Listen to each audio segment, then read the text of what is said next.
Hello दोस्तों, कैसे हैं आप लोग। आशा करते हैं आप लोग ठीक होंगे।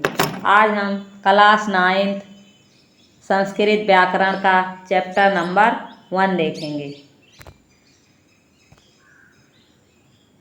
भाषा शिक्षा हेतु व्याकरण शास्त्र के अध्ययन को अपूर्व साधन माना गया है। कैसा साधन? अपूर्व साधन माना गया है। भाषा में अनेक ध्वनियाँ होती हैं, मतलब भाषा में कई प्रकार की ध्वनियाँ होती हैं। इन ध्वनियों के प्रतीक को क्या कहते हैं? वर्ण कहते हैं। इन ध्वनियों के प्रतीक को वर्ण कहते हैं। जैसे का, खा, गा, ये जो दिखाए गए हैं ये प्रतीक, इसी को क्या कहते हैं? ध्वनि कहते हैं। अनेक वर्णों के मिलने पर शब्द बनता है और अनेक शब्दों के मिलने पर भाषा बनती है। कई वर्ण मिल जाते हैं तो क्या बनता है? शब्द बन जाता है। ठीक है। और कई शब्द मिल जाते हैं तो वाक्य बन जाता है। भाषा को नियंत्रित करने के लिए क्या बनाए गए हैं? व्याकरण शास्त्र में कुछ नियम बनाए गए हैं। संस्कृत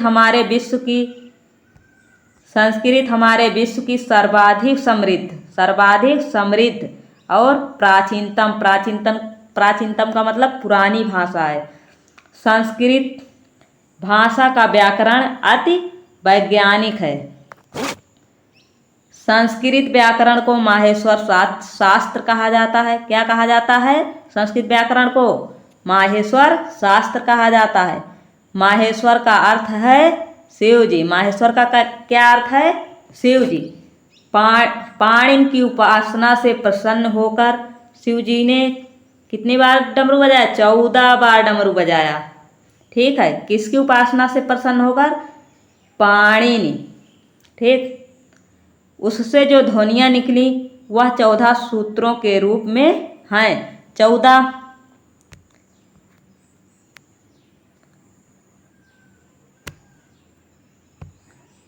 14 माहेश्वर सूत्र निम्नलिखित हैं। देखिए, नंबर 1 अयोण, रील, ऋक, एवं, अयोत, हैवरट, लाट, यमंगणम, झबय, घड़दस, जबगड़दस, खप, छठत, चटतव, कपय, सस्सर, हल। ये सब क्या हैं? माहेश्वर सूत्र हैं। आ, ई, उ, री, लिरी, ए, ओ, ऐ, औ, ये क्या हैं? 9 वर्ण क्या हैं? स्वर हैं। कितने स्वर हैं संस्कृत में? 9 स्वर हैं। शेष 33 व्यंजन हैं। देखिए, वर्ण एवं प्रत्याहार, वर्ण विचार। वर्ण का अर्थ है अक्षर अथवा ध्वनि। मुख से निकली हुई उस छोटी से छोटी ध्वनि को क्या कहते हैं? वर्ण कहते हैं। जिसका विभाजन ना हो सके।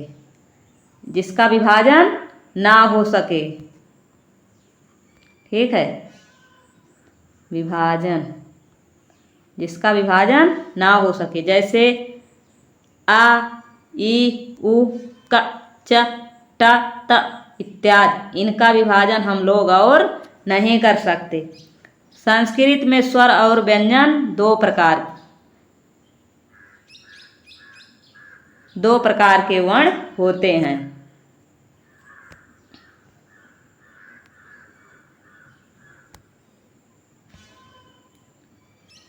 स्वर को संस्कृत में क्या कहते हैं? अच कहते हैं। स्वर को संस्कृत में अच कहते हैं। जिन वर्णों के उच्चारण करने में अन्य वर्ण की सहायता ना ली जाए। जिन वर्णों के उच्चारण करने में अन्य वर्ण की सहायता ना ली जाए उन्हें क्या कहते हैं? स्वर कहते हैं। स्वर 3 प्रकार के होते हैं। कितने प्रकार के? 3 प्रकार के। संस्कृत में स्वर 3 प्रकार के होते हैं। ह्रस्व, दीर्घ और प्लुत। ह्रस्व स्वर क्या होते हैं? जिस स्वर के उच्चारण में एक मात्रा का समय लगे उसे ह्रस्व स्वर कहते हैं। ये 5 हैं। कौन कौन से हैं? अ, इ, उ, री, लिरी। ठीक है। कितने स्वर हैं? ह्रस्व स्वर कितने हैं? 5 स्वर हैं। ठीक। दीर्घ स्वर जिस स्वर के उच्चारण में 2 मात्रा का समय लगे। यहाँ 1 मात्रा का समय लग रहा था, यहाँ 2 मात्रा का समय लगे, उसे क्या कहते हैं? दीर्घ स्वर कहते हैं। ये 8 हैं, जैसे आ, ई, उ, री, ए, आए, ओ, आओ। ये कितने हैं? 8 हैं। ये कितने हैं? 8 हैं। ठीक है, प्लुत स्वर। जिस स्वर के उच्चारण में 3 मात्रा का समय लगे उसे क्या कहते हैं? प्लुत स्वर। कितनी मात्रा का समय लगे? 3 मात्रा का, उसे प्लुत स्वर कहते हैं। प्लुत स्वर के बाद तीन का अंक बना होता है, जैसे ओम। स्वरों के ज्ञान के लिए छात्र छात्राएं निम्न श्लोक कंठस्थ करें। एक मात्रो भवेत हरसो, द्विमात्रो दीर्घम उच्यते, त्रिमात्र स्पलतो गेयो, व्यंजनम चार्धमात्रिकम। ठीक है, इसको क्या कर लेना है? याद कर लेना है।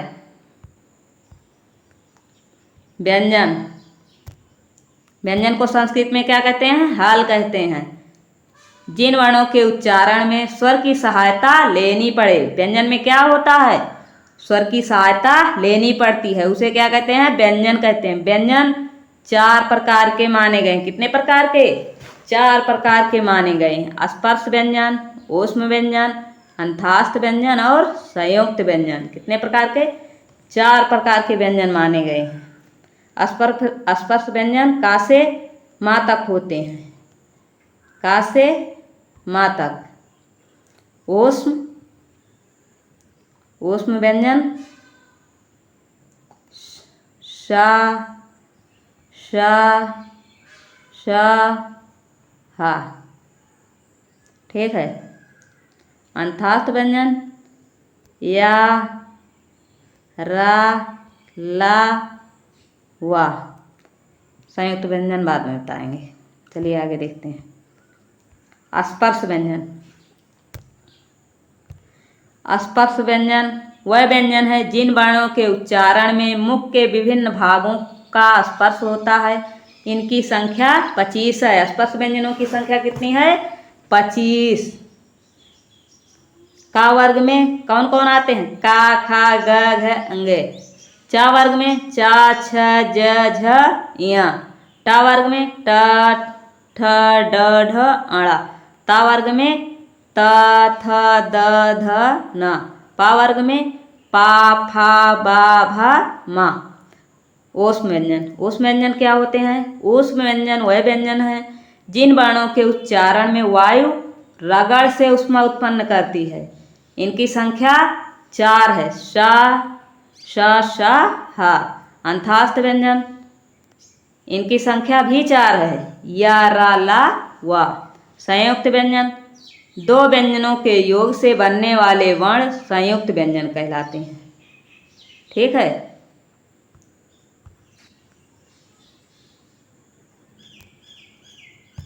देखिए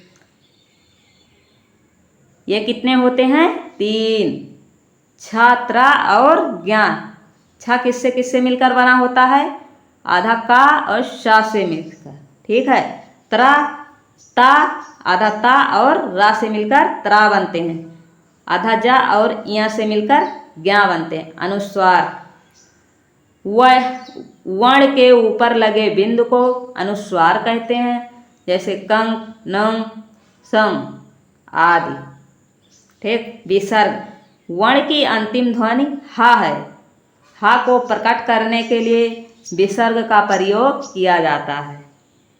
वर्ण की अंतिम ध्वनि हा को प्रकट करने के लिए किसका प्रयोग किया जाता है? विसर्ग का प्रयोग किया। अनुनासिक का वर्ग से पा वर्ग तक सभी वर्णों के अंतिम वर्णों को अनुनासिक कहते हैं, क्योंकि इनका उच्चारण करने के लिए श्वास को अंशतः नासिक से बाहर निकालना पड़ता है।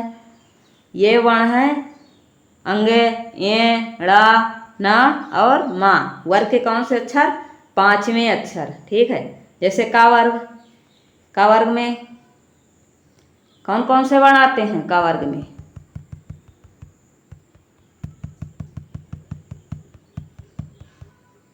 देखिए, का वर्ग में का खा गा घा अंग। ठीक है, यही है पांचवा अक्षर। ठीक है, ऐसे ही पांचों वर्ग से पांचवें अक्षर ले लिए जाते हैं। ठीक, उच्चारण स्थान, वर्णों का उच्चारण स्थान। उच्चारण स्थान, कंठ से किसका किसका उच्चारण होता है? आ का होता है, का खा अंगा, और हा का खा गा घ अंगा और हा का उच्चारण स्थान होता है। और विसर्ग का भी होता है। किससे? कांठ से, तालु से। ताल से इचु यसा नाम तालु होता है, एक सूत्र, इचु यसा नाम तालु। इससे ई और चा छा जा झा इया या और सा। मूर्धा से किसका उच्चारण होता है? री, ऋतु रसाणाम मूर्धा। री टा ठा डा ढा आड़ा रा और सा। दंत से लिरित लसानाम दंता। लिरी का उच्चारण होता है ता था दा धा ना और ला सा का। ठीक है, ओष्ठ से उ पा फा बा भा मा, इसका उच्चारण होता है। किससे? ओष्ठ से। नासिका से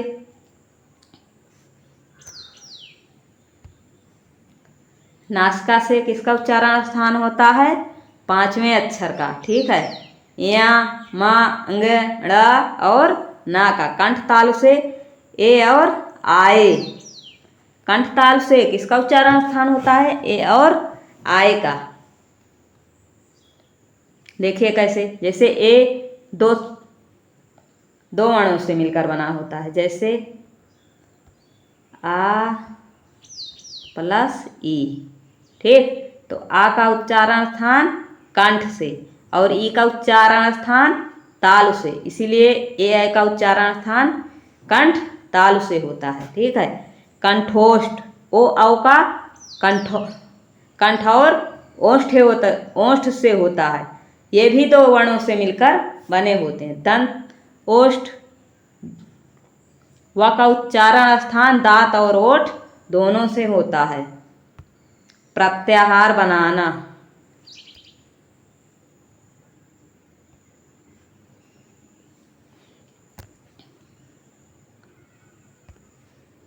प्रत्याहार बनाना, जिनकी सहायता से कम शब्दों में अधिकतम बात कही जा सके। मतलब प्रत्याहार की सहायता से कम शब्द में अधिक बात कही जाती है, उन्हें प्रत्याहार कहते हैं। माहेश्वर सूत्रों में से किसी भी बिना हलंत वाले वर्ण का पहला अक्षर ले लें और किसी हलंत वर्ण का दूसरा अक्षर ले लें।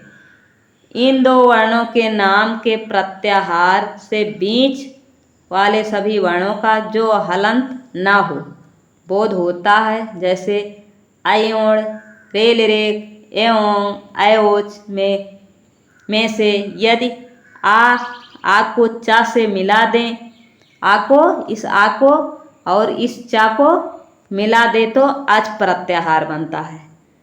अच के अंतर्गत आ ई उ री ली ए ओ ऐ आओ सभी स्वर आ जाते हैं। इस तरह हल के अंतर्गत सभी व्यंजन आते हैं। ठीक है, यहाँ आ ले लिया गया, यहाँ से अयोण से आ ले लिया गया और इससे अयोच से चा ले लिया गया। ठीक है, इस दोनों से मिलकर कौन सा प्रत्याहार बना? आज प्रत्याहार। ठीक है, इसके अंतर्गत जितने स्वर हैं सभी आगे। आज से लेकर इसमें हलंत वाला वर्ण नहीं लिया जाता। ये देखिए, ये नहीं लिया जाता, का नहीं लिया जाएगा, अंगा नहीं लिया जाएगा और ये चा भी नहीं लिया जाएगा। ठीक है, प्रत्याहारों की संख्या कितनी है? 42 है।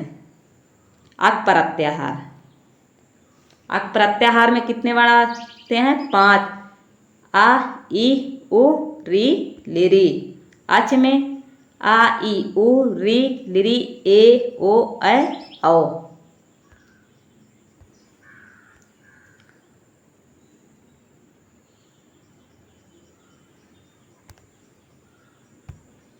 ऐसे देखिए अट प्रत्याहार, जैसे अयोण से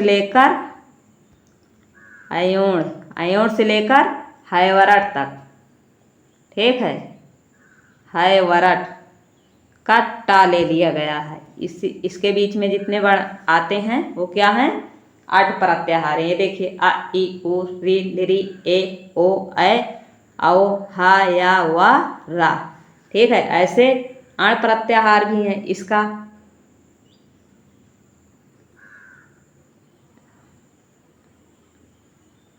अण का देखिए अयोण,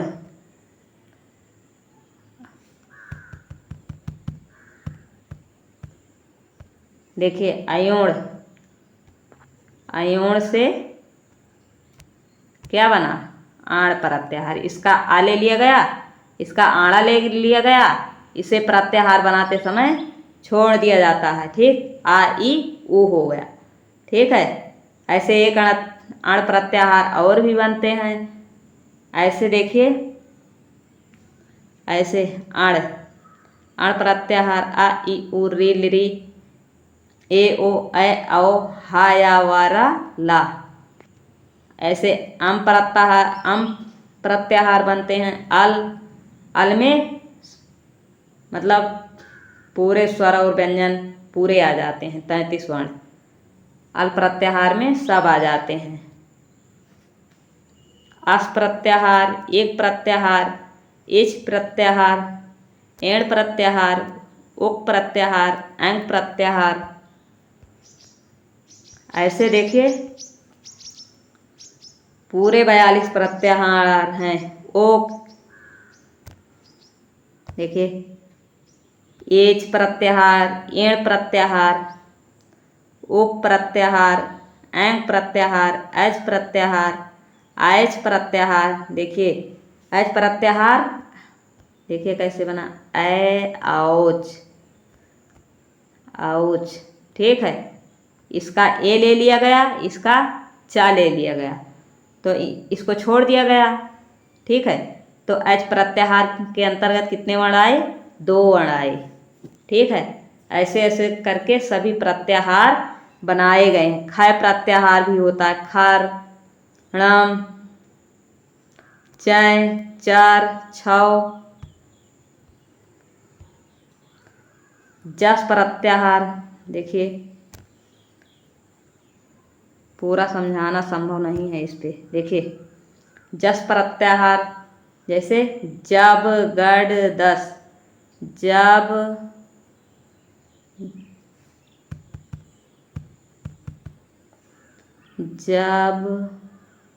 गड, दस। देखिए इसका जा ले लिया गया, इसका सा ले लिया गया, ठीक है। इससे कौन सा प्रत्याहार बना? जस। जस प्रत्याहार के अंतर्गत जा वर्ण आया, पा वर्ण आया, गा और डा और दा। ऐसे झ प्रत्याहार, झस प्रत्याहार, झर प्रत्याहार, झल प्रत्याहार। ये झस अभी बताए थे, ये झस भी बनता है। बस भी बनता है। भस, मैं, ये प्रत्याहार भी बनता है, ठीक है। ये प्रत्याहार और यम प्रत्याहार भी बनता है। 33वां प्रत्याहार यम है। ये प्रत्याहार बनते हैं, यर बनते हैं, रल बनते हैं और वल बनते हैं, ठीक है।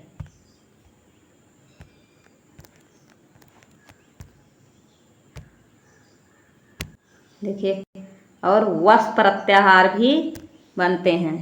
कौन से प्रत्याहार बनते हैं? वस प्रत्याहार और सार प्रत्याहार, सल प्रत्याहार और हल प्रत्याहार और हास प्रत्याहार, ठीक है। प्रत्याहार बनाते समय सूत्रों के पहले वर्ण ले लिए जाते हैं और अंतिम वर्ण, ठीक है।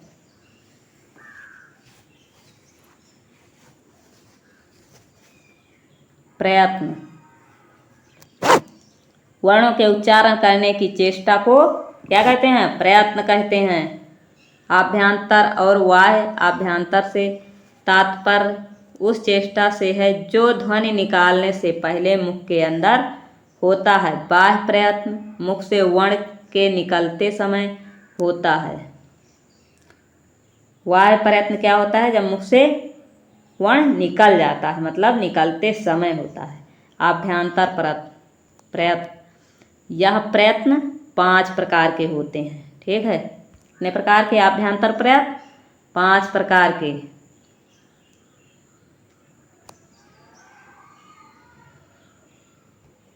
देखिए, स्पृष्ट में क्या आते हैं? स्पर्श व्यंजन। स्पर्श व्यंजन का से माँ तक। स्पर्श व्यंजन कितने होते हैं? 25। का से लेकर माँ तक। का से माँ। ठीक। इस प्रयत्न में जिह्वा उच्चारण स्थानों को स्पर्श करती है, इसलिए इन्हें स्पर्श वर्ण कहते हैं। इसमें का से माँ तक के वर्ण आते हैं। ईसत स्पृष्ट, इस प्रयत्न में जिह्वा उच्चारण स्थान को थोड़ा स्पर्श करती है। कितना? थोड़ा। इसमें कौन से वर्ण आते हैं? अंथास्थ वर्ण। कौन से वर्ण? अंथास्थ वर्ण। या, रा, ला और वा आते हैं। विपरीत में देखिए, यह प्रयत्न स्वरों का है। इनके उच्चारण में मुंह खोलना पड़ता है। किसका है? स्वरों का। विपरीत में स्वर आते हैं। ईसत विपरीत में इसमें जिह्वा को कम उठाना पड़ता है, मतलब जीभ को कम उठाना पड़ता है। इसमें श हा मतलब ऊष्म व्यंजन आते हैं। कौन से व्यंजन? ऊष्म व्यंजन। ठीक। 5वां समृद्ध, इसमें वायु का मार्ग बंद रहता है। यह केवल आस्वर में प्रयुक्त होता है। कौन? समृद्ध आस्वर में प्रयुक्त होता है। विपरीत सभी स्वरों का है। समृद्ध केवल आस्वर में प्रयुक्त होता है। बाह्य प्रयत्न, उच्चारण की उस चेष्टा को बाह्य प्रयत्न कहते हैं जो मुख से वर्ण निकलते समय होती है। जो मुख से वर्ण निकलते समय होती है। यह 11 प्रकार का होता है। विवार, संवार, स्वाद, नाद, घोष, अघोष, अल्पप्राण, महाप्राण, उदात्त, अनुदात्त और त्वरित। ठीक है, विवार, संवार, श्वास, नाद, घोष, अघोष, अल्पप्राण, महाप्राण, उदात्त, अनुदात्त और त्वरित। ये क्या 11 क्या हैं? बाह्य प्रयत्न हैं। तो इस वीडियो में इतना ही। अगर वीडियो पसंद आए तो लाइक करें, सब्सक्राइब करें और शेयर करें। धन्यवाद।